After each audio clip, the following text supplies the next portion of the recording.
So, are you familiar with Netflix film Mary? This I new. only heard about it from a friend of mine who wasn't speaking very highly of it.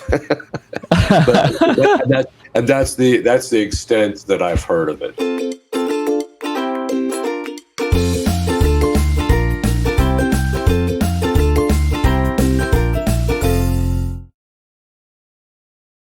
Is he has any comment about it? If it is No, other than it's theologically accurate?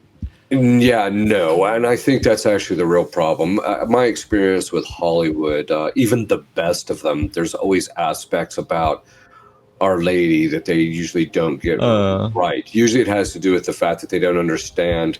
In addition to being immaculately conceived, she was hmm, sinless, but it also meant right. that she also her emotions were like perfectly subordinated to reason, and she didn't have the gift of integrity, but the theologian said that she had no antecedent emotion, which is emotion that's outside the control of reason or prior to reason, but only she had an emotional life that only followed reason, and as a result of that, it was actually more intense. But also, Hmm, it would be harder to see those kinds of things because of the fact that her modesty was so perfect.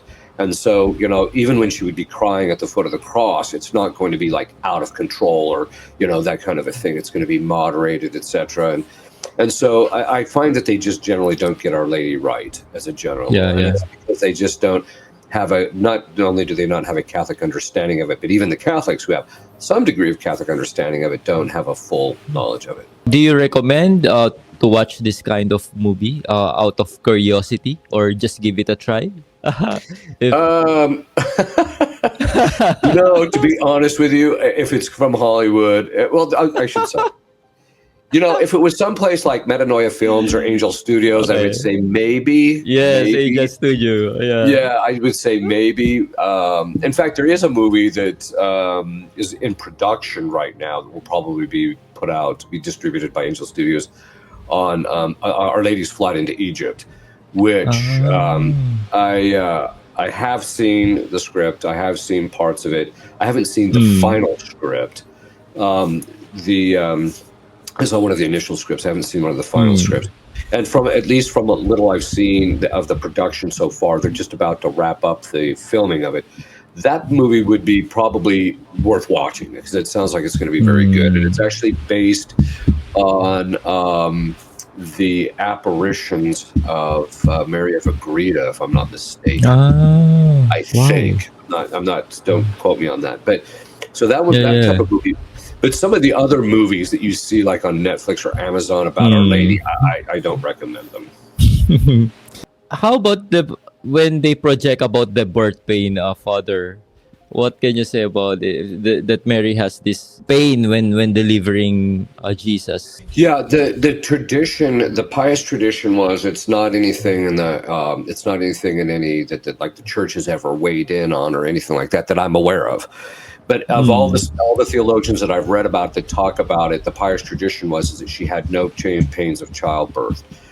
A part of it also has to do with the fact that her virginity remained intact before, during, Right. and after the actual birth, and so it's her manner of birth is miraculous, so it's not going to be in the same way. The third part about it is that Our Lady actually is the pains of childbirth are the punishment for original sin, which she didn't have. Correct.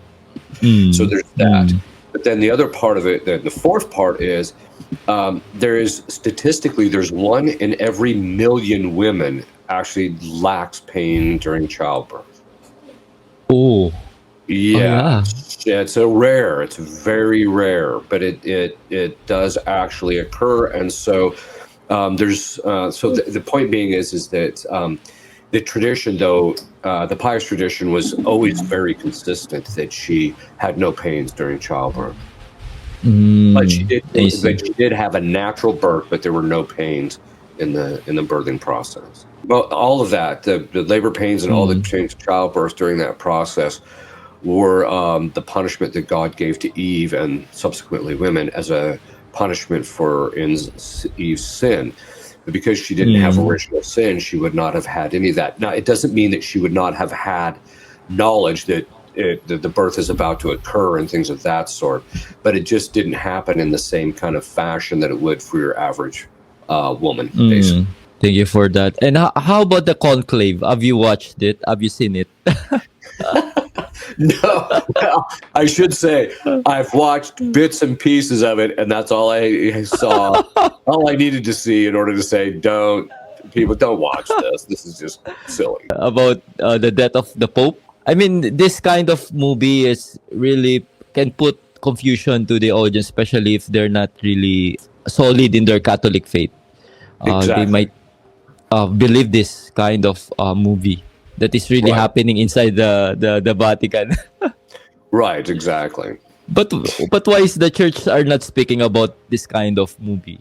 Well, historically, the Vatican wouldn't speak directly to something like that. Usually, they might, but bishops would very often say something, or you might have somebody who is known to speak on behalf of the church.